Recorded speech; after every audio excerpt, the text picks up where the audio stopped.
할렐루야. 네, 참 좋으신 주님의 은총과 평화가 우리 가운데 늘 함께 계시기를 주님의 이름으로 간절히 축원합니다. 오늘은 뜻깊은 날입니다. 어떤 점에서 뜻깊냐? 2024년 교회력의 마지막 주일입니다. 그러니까 우리의 태양력으로 따진다면 아직은 12월 달이 남아있지만 교회력의 달력을 통해서 본다면 오늘이 마지막 주일이죠.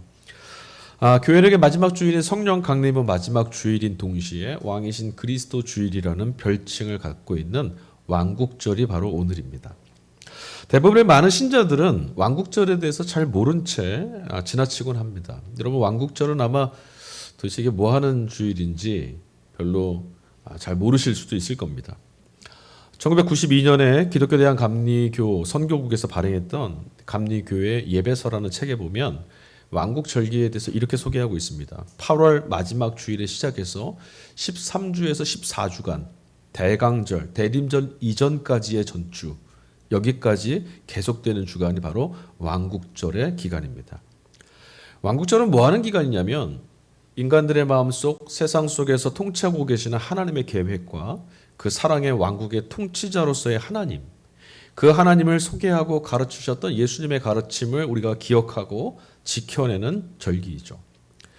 이 왕국은 예수 그리스도께서 가지고 오실 그분의 나라, 그분이 왕으로 임명되신 나라이고요. 그것이 바로 우리가 알고 있는 하나님 나라 천국입니다.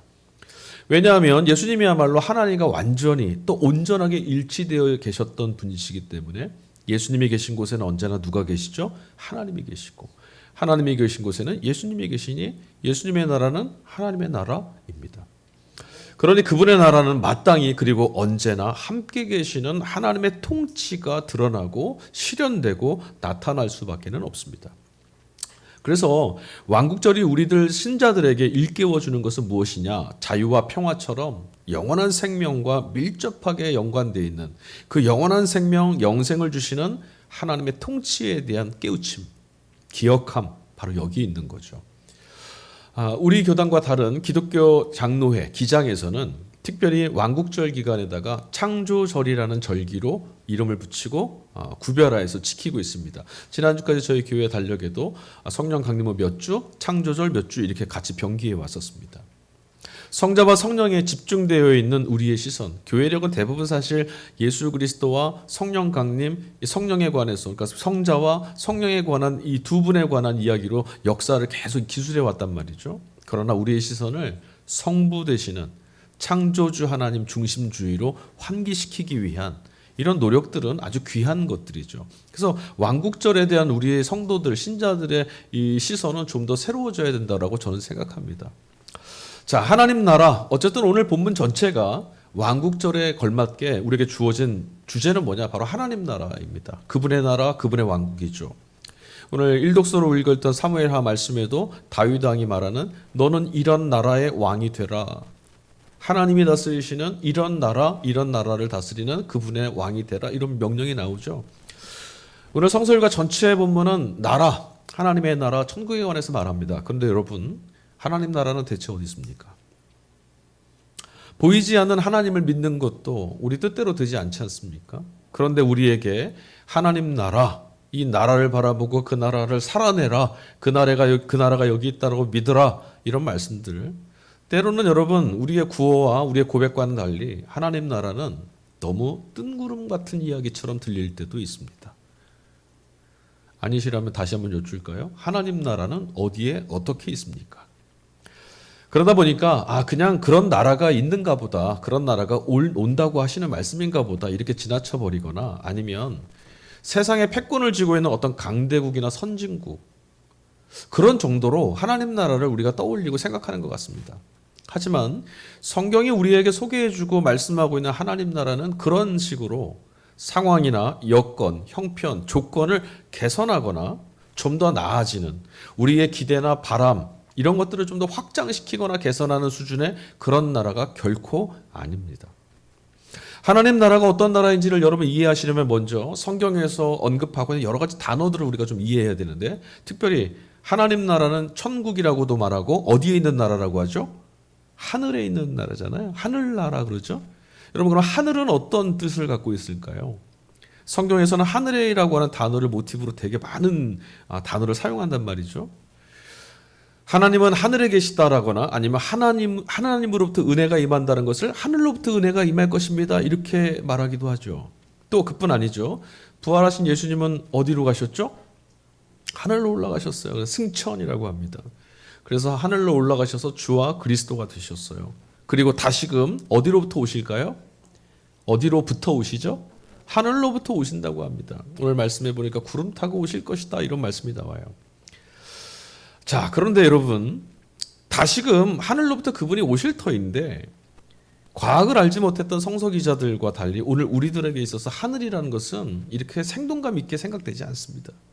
여러분 하늘은 어떤 곳입니까? 여러분 생각하시기에 하늘은 어떤 곳이에요? 공허하고 텅 비어있는 빈 공간 아닙니까? 여기에서 우리가 성서기자들이나 그러면 기독교 신앙 공동체가 하늘을 이해했던 방식이 틀렸던 것 아니냐, 미처 모르고 미숙해서 그랬던 거 아니냐 이 말을 하는 게 아닙니다. 대체 그들은 하늘을 올려다보면서 무엇을 경험했을까?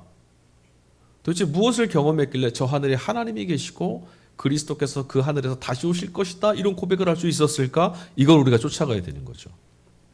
하늘은 어떤 곳이냐? 말 그대로 땅과는 다른 곳이죠. 그렇죠? 성경은 그 얘기하는 거예요. 땅과는 완전히 다른 세상. 예수님께서 하늘로 올라가셨다, 승천하셨다는 이 말씀은 그래서 그분이 이제는 지금까지는 땅 위에서 우리와 똑같은 존재, 똑같은 육신을 갖고 있는 존재였지만 이제는 우리와는 전혀 다른 존재, 하나님께 속하신 분이 됐다라고 하는 믿음과 신앙이 고백되는 거예요. 그렇다면 이제 우리가 고백해야 될 하나님 나라는 아주 명백해지죠. 하나님 나라는 어떤 곳일까요? 인간이 세운 어떤 나라와도 전혀 다른 나라. 그러나 그럼에도 불구하고 이 땅과 여전히 이어져 있는 나라가 바로 하나님 나라입니다. 여기에는 이어져 있지만 우리와는 완전히 다른 나라, 우리는 전혀 세울 수 없고 전혀 만들 수도 없는 그런 나라, 그게 바로 하나님 나라라는 거죠. 여러분 세상은 지금껏 끊임없이 더 나은 내일, 더 좋은 세상, 더 살기 좋은 나라, 그 이상적인 국가를 만들려고 노력해왔고 꿈꿔왔습니다.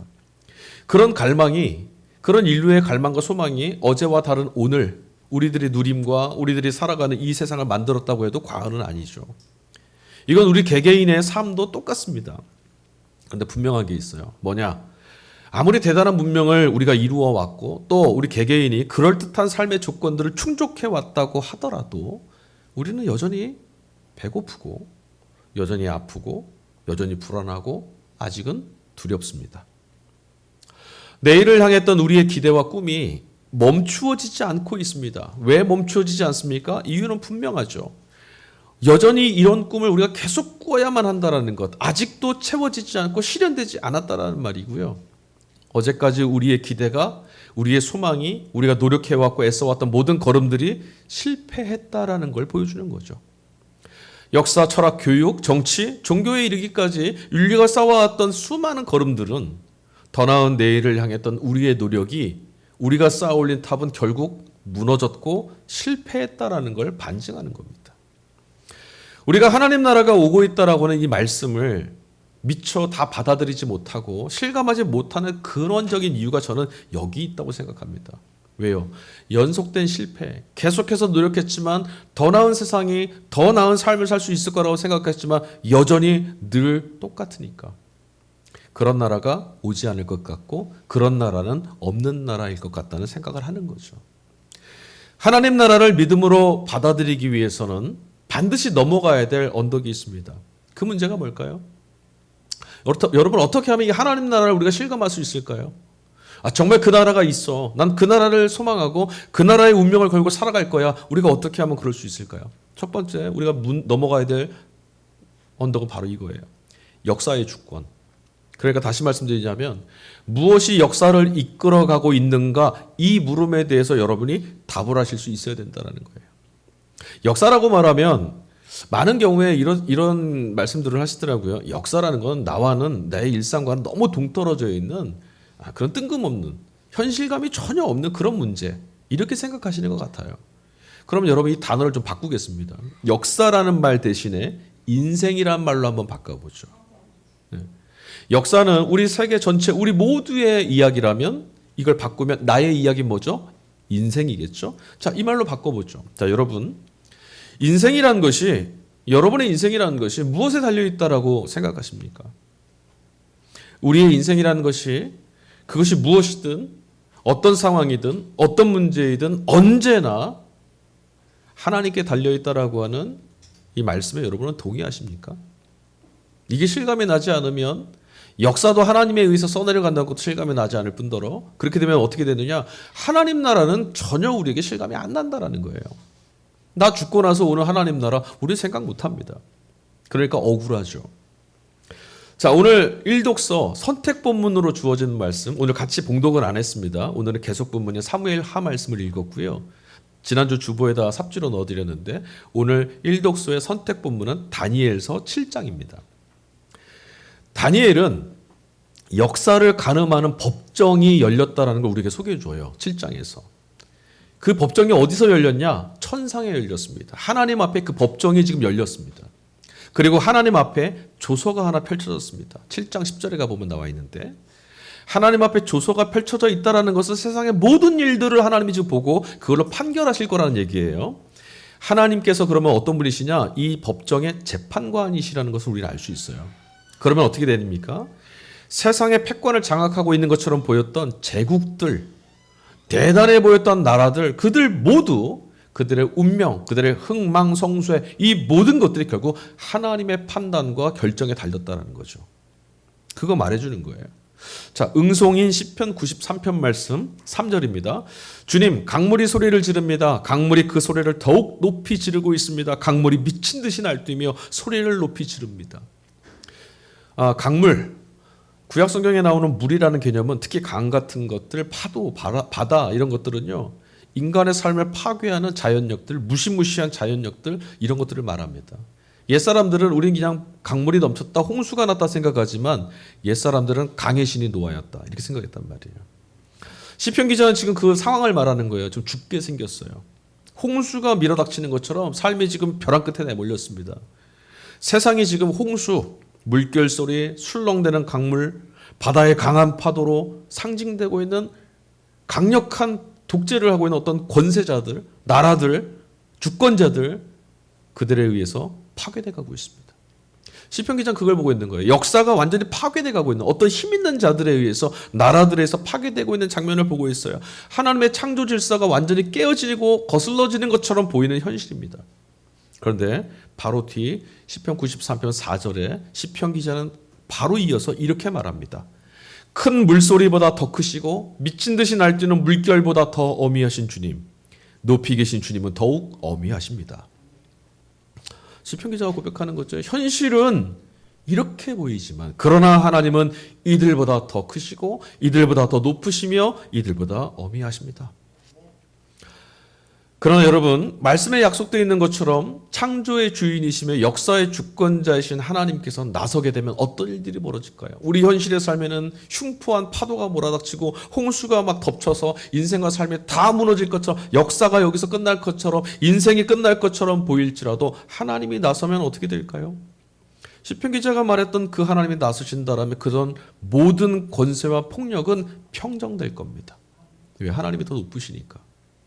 그러니 이 환상은, 다니엘이 보았던 이 환상은 불의한 제국에 의해서, 나라에 의해서, 폭력하는 이들에 의해서, 권세자들에 의해서 신음하고 있던 성도들의 모든 눈물이 씻기워질 만큼 놀랍도록 장엄하고 통쾌한 기사죠. 다니엘서 7장 13절입니다. 내가 밤에 이러한 환상을 보고 있을 때 인자 같은 이가 오는데 하늘 구름을 타고 와서 옛적부터 계셨던 분에게로 나아가 그 앞에 섰다. 하나님은 이런 분이신데 그분에 의해서 이루어질 모든 불의와 불법을 평정하시고 평화를 가져다 주시고 자기 백성의 눈물을 닦아주시는 그날은 언제 오느냐? 이 말씀은 언제 성취되고 언제 이루어지느냐?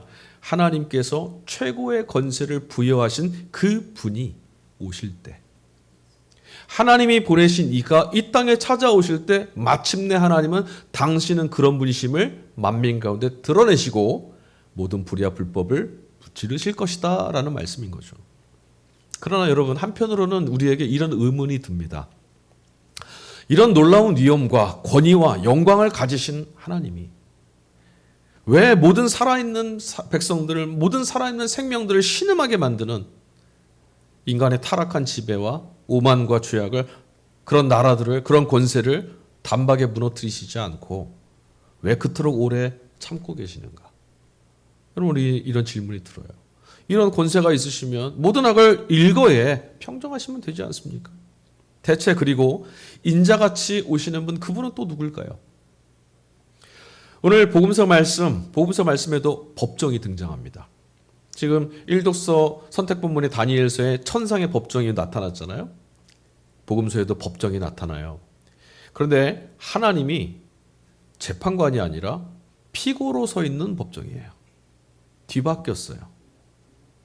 예수님이 오셨는데 하나님이 이루실 이런 나라가 오면, 이분이 오시면, 하나님이 보내신 그 인자가 오면 세상이 이렇게 바뀌고 하나님이 이런 권세를 드러낼 거라 했던 다니엘의 예언과 달리 예수님이 오신 뒤에 어떤 법정이 벌어졌느냐? 다니엘서에 나와 있는 하나님이 재판정을 앉은 그런 법정이 아니라 하나님이 피고로 서게 되는 법정이 열렸어요. 빌라도의 법정 앞에 예수님이 서셨습니다.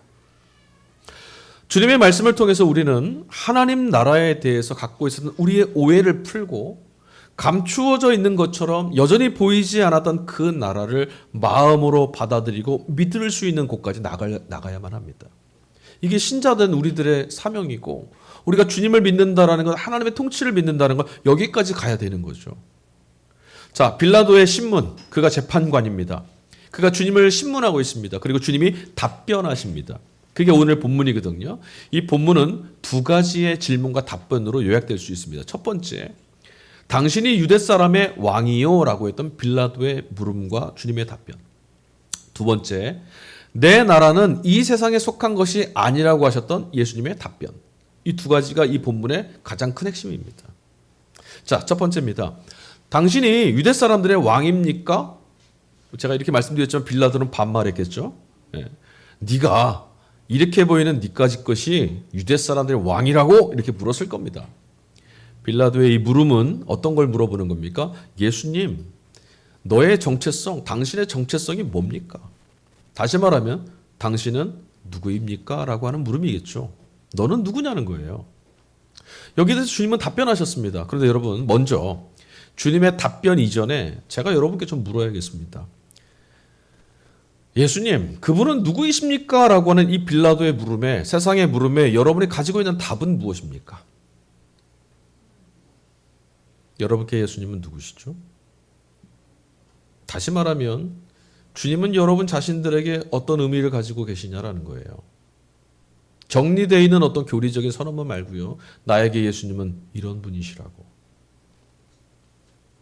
나는 예수님이 이렇게 필요하다고. 예수님은 여러분에게 뭐 해주시는 분입니까? 이 물음은 다시 말하면 이것과 같아요. 복음은 도대체 뭡니까? 이 물음과 같습니다. 왜냐? 예수님이 바로 복음이시고 복음 대신 하나님 나라이기 때문에 그래요. 지금 빌라도는 사람들이 반란을 주도하는 수괴라고, 하나님을 참칭한 신성 모독자라고 고발했던 예수님 앞에 지금 서 있어요. 내려다보고 있습니다. 그는 신문관이 되어서 예수님을 내려다보면서 그에게 질문하고 그를 추궁하고 있습니다. 하지만 여러분, 죄수였던 예수님을 향해서 던진 그의 물음은 사실은 먼저는 빌라도 자신을 향해서 물었어야 했던 질문입니다. 왜 그럴까요? 이상하죠? 제 말씀이 이해가 되세요? 사실은 자기 자신을 향해서 먼저 질문을 했었어야 돼요. 예수님께 이 질문을 하려면. 어떤 질문입니까? 여러분, 우리 스스로가 나 자신을 어떻게 이해하느냐, 나는 어떤 사람입니다, 나는 어떤 존재입니다라고 이해하는 나 스스로의 이해에 따라서 예수님은 우리에게 전혀 다른 분이 됩니다. 예를 들어 쉽게 말씀드려 볼게요. 나는 꽤 괜찮은 사람이야. 난 꽤 의롭고, 나는 꽤 신실하며, 난 꽤 거룩하게, 난 잘 살고 있어. 그러면 여러분, 예수님은, 오늘 빌라도 앞에 서 있는 예수님은 볼품없는 죄인으로밖에 보이지 않습니다. 그러나 나는 죄인입니다. 하나님의 은총이 없으면 살 수가 없습니다. 나 스스로는 한 걸음도 나갈 수 없는 무력하고 무능한 존재입니다라는 걸 자백하는 이들에게는, 그걸 실감하는 이들에게는 예수님은 하나님이 보내신 구원자가 됩니다. 나는 부유하다라고 생각하는 사람들, 나는 남들보다 잘 살고, 나는 남들보다 괜찮고, 나는 가진 것도 많고 능력도 있다라고 스스로를 우쭐거리고 자랑하려고 하는 그런 사람들이라면 그런 이들에게 예수님은 그저 가난한 노숙자처럼 보였을 겁니다. 뭘 갖고 계십니까? 아무것도 없습니다.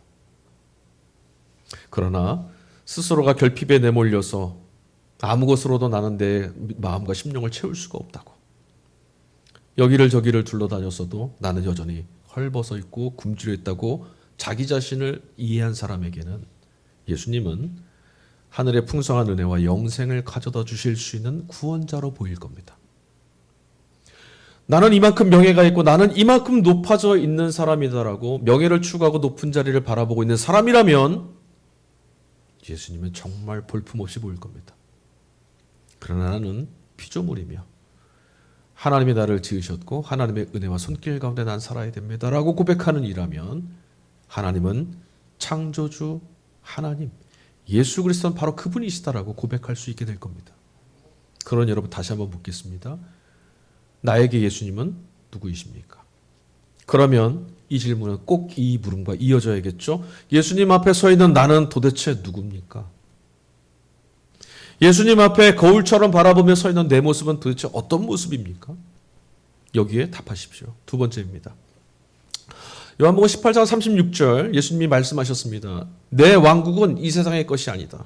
만일 내 왕국이 이 세상의 것이라면 내 부하들이 싸워서 나를 유대인들의 손에 넘어가지 않게 했을 것이다. 내 왕국은 결코 이 세상의 것이 아니다. 자, 그러면 우리 이렇게 물어야죠. 그럼 주님의 나라는 대체 어떤 나라입니까? 우리가 알고 있는 세상의 나라, 세상의 왕국, 우리는 그 나라와 왕국에 대한 이미지와 가치를 갖고 있죠. 어떤 나라가 좋은 나라고, 어떤 나라가 내가 꿈꾸는 나라입니까? 부유한 나라, 복지가 있는 나라, 힘 있는 나라, 살기 좋은 나라, 그런 나라겠죠. 근데 예수님 뭐라 말씀하셨냐면 내 나라는 이런 나라들과 다르다, 아니다라고 하셨어요. 그러면 주님의 나라는 어떤 나라입니까? 우리는 그동안 예수님이 가지고 오신 이 나라, 하나님의 나라, 주님의 나라를 무척 오해해 왔습니다. 늘 우리에게 역사 속에서 패권을 장악해왔던 바벨론, 헬라, 로마 같은 나라, 그보다 더 강하고 그보다 더 위대한 나라가 우리에게는 익숙합니다. 그리고 우리는 그런 나라를 지금도 꿈꾸고 있는지도 모르겠습니다. 세상에서 제일 잘 사는 나라, GNP가 세계 1위인 나라, 그 나라보다 더 좋은 나라. 아마 우리 생각에 주님의 나라는 그 정도가 아닐까 싶습니다. 이런 기대는 아무리 오래 깊이 해도 결국은 여러분 세상에 속한 나라일 뿐입니다. 그러니까 하나님의 나라 가면은 상급을 받게 되고 저 높은 아름다운 집을 받게 되고 남부끄러운 거 없을 시 풍성하게 누리며 살 수 있어. 그런 나라는 하나님 나라가 아닙니다. 그런 것과는 다른 나라입니다. 앞서 말씀드렸던 것처럼 주님의 나라, 즉 하나님 나라는 이 땅의 모든 나라, 이전까지 세워져 왔고 지금도 세우고 있으며 앞으로 우리가 이끌어가고 만들어갈 그 어떤 나라와도 완전히 다른 나라, 질적으로 다른 나라입니다. 이것만은 분명합니다. 그럼 여러분, 도대체 그 나라가 무엇인지 우리는 질문해야죠. 그런데 우리는 질문을 하지 않아요. 질적으로 다른 나라는 뭘까? 18장 38절 후반절입니다. 나는 그에게서 아무 죄도 찾지 못했소. 빌라도가 말입니다. 주님의 이 말씀을 듣고 답변을 듣고 나서 빌라도가 예수님을 이제 놓아주려고 하는 거예요. 왜 놓아주려고 했을까요? 왜 나는 그에게서 아무 죄도 찾지 못했소 했을까요? 지금 예수님께서 당신의 나라는 이 세상의 나라가 아니다라는 말씀을 듣고 보니까 빌라도 입장에서 로마에게 아무나 해하게 되지 않겠구나. 아니면 정신 나간 놈이네 생각한 거죠. 이 세상 나라가 아니라 헛된 망상 속에나 존재하는 나라라고 한다면 로마 제국에 위협될 거 전혀 없지 않습니까? 그러니까 그냥 놔주고 싶은 거예요. 간섭하기 싫어요. 표면적으로 드러났던 빌라도의 이 너그러움, 방면해 주어라, 너그러움이 아닙니다. 사실은 예수님이나 그분의 나라가 로마와 경쟁자가 될 수 없다라고 깔보는 마음이 들어있는 겁니다. 아직 빌라도에게는 물어야 될 한 가지 질문이 더 남았습니다. 그렇다면 당신은 왕이요? 이런 사람이 왕이라면 그의 나라는 별 볼 일 없을 테고요. 왕이 아니라고 한다면 애당초 이 사람에 대해서는 신경 쓸 이유도 없습니다. 어느 편이 되었든 도무지 왕이라던가 나라로는 보이지 않을 만큼 주님의 모습은 그렇게 보였습니다. 37절입니다. 진리에 선 사람들은 내 말을 듣는다. 주님이 또 덧붙여 말씀하셨어요. 이 말씀은요, 진리에 선 사람은 내 말을 듣는다. 너는 못 알아듣고 있구나, 내 말을. 이렇게 말씀하신 거잖아요. 그런데 여러분, 이 말씀을 들었을 때 여러분 움찔하셔야 돼요. 왜냐하면 진리에 선 사람은 내 말을 듣는다라는 주님의 답변은 답변인 동시에 질문이에요. 무슨 질문일까요? 너는 진리편에 서 있느냐? 진리편에 서 있다면 내 말이 이해가 될 것이고 내 말을 들을 것이고 내 말을 받아들이고 믿을 텐데. 표면적으로는 빌라도를 향하고 있던 주님의 이 말씀은 최종적으로는 오늘 주일 주님의 말씀 앞에 서 있는 우리 모두를 향하고 있습니다. 과연 그러면 여러분, 주님의 이 물음 앞에서 여러분은 어떤 답을 내놓으시겠습니까? 너는 진리편에 서 있느냐? 우리는 과연 진리에 잇대어서 살아가고 있는 사람들이 맞을까요? 여러분은 무엇을 통해서 나는 진리편에 서 있다라고 확신하십니까? 어떤 것 때문일까요? 예수님도 그렇게 말씀하시고 예수님도 맞다고 하실까요? 적어도 이 말씀이 사실이라면 오늘 우리 귀에 주님의 말씀이 들리지 않을 리가 없잖아요. 주님의 말씀에 귀를 기울이지 않을 수도 없을 겁니다. 그런데 여전히 우리는 두려움과 염려와 근심 때문에 주님의 약속의 말씀이 잘 안 들립니다. 그리고 우리의 걸음이 멈춰졌을 때 길을 여신다는 하나님의 말씀을 들으려고 하지도 않습니다. 결국 이게 뭡니까? 진리의 편에 서 있지 않구나. 안타깝게도 우리는 주님을 믿는다라고 하면서도 대부분의 시간을 주님에 대해서 무관심한 채 지냅니다. 한 주간의 삶을 그냥 비근하게 오늘 아침 이 주일에 예배를 드리기 위해 오는 발걸음까지 여러분들은 주님에 관해서 얼마나 관심 갖고 계셨습니까? 우리 머릿속에 떠올랐던 우리 마음속에 일어났던 것들, 우리가 했던 모든 일들이 과연 주님하고 얼마나 연결되어 있습니까? 우리의 관심은 늘 먹고 마시는 것, 어떻게 살 것인가, 무엇을 할까, 어떻게 살아갈 것이지와 같은 일상에 매몰되어 있습니다. 어떻게 그리고 얼마나를 충족할 수 있느냐, 이것만이 우리의 관심입니다.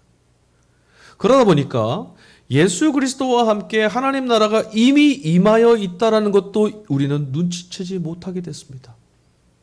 하나님 나라와 관계없이 내가 살아갈 나라만 생각하고 있고 하나님 나라가 임하였다라는 이 사건보다는 내 앞에 펼쳐져 있는 앞서 말한 먹을 것과 마실 것과 입을 것과 살아내야 될 생존의 일들만, 그런 사건만 펼쳐져 있습니다. 그러니 하나님 나라를 들여다볼 여유도 없고 내 앞에 펼쳐져 있고 그 주님이 함께 계심에도 그 나라가 여기 있음에도 들여다볼 수 없는 신세로 전락하고 만 겁니다. 실제로도 그렇습니다. 여러분, 천체에 하늘에 얼마나 많은 별들이 있는지 요즘에 그런 정보는요, 초등학생들도 다 압니다. 유튜브에도 나오고 인터넷에서 나오고, 하늘에는 은하가 몇 개이고 성단은 어떻게 생겼고 별이 몇 개이며 우주는 어떻게 돼 있고 다 알고 있어요. 정보로는 알고 있습니다. 그런데 여러분, 정작 밖에 나가서 하늘에 떠 있는 별자리 하나 제대로 우린 볼 줄 모릅니다. 여러분, 밖에 나가셔서 별 보면 어느 것이 북극성인지 찾으실 수 있겠어요? 어느 게 금성인지, 어떤 건 별이 아니라 인공위성인지 구별하실 수 있겠습니까? 가진 것이나 외모를 보고 사람을 평가하는 것에는 익숙한 우리인데 그 사람의 본성이나 인간성은 조금도 가늠하지 못합니다. 왜 그렇습니까? 왜 이것뿐이냐고 우리는 불평은 잘합니다. 내 손에 들리워질 때까지 얼마나 많은 눈물과 수고와 헌신이 필요했는지 대추 한 알에서 세상 전부를 읽어냈다라고 말하던 장석주 시인의 말, 그런 고백과는 달리 껍데기에 우리는 시선을 너무 잘 뺏겨서 그 안에 담겨있는 숱한 시간을, 그 안에 담겨있는 어마어마한 이야기들을 우리는 볼 줄 모릅니다.